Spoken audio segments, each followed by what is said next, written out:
Hello everyone, good morning and welcome back to my channel. I hope you all are doing great. So today I'm gonna share you don't know English but you want to learn English. So English is just a language.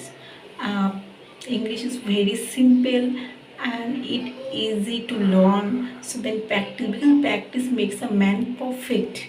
And so you do not study grammar too much because grammar will slow you down and confuse you. At the moment you should communicate with people in English because English is very important, but you cannot speak in English very well.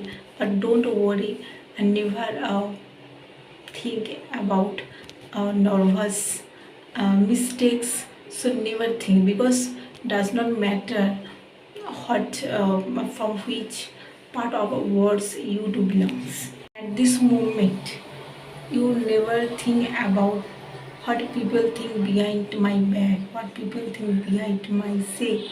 You never think, you just focus your spoken English or speaking English.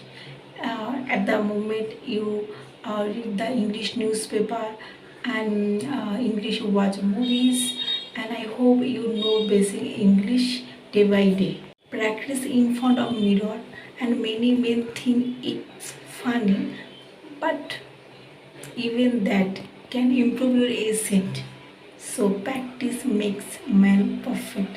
There is a English proverb, so you remember, you know, don't get afraid of your mistakes, but you have to learn more about it. So all the best. So keep learning, keep practicing and keep speaking. So today are no more. So I will share with the next day. So thanks for watching and bye. Take care all of you. So have a good day.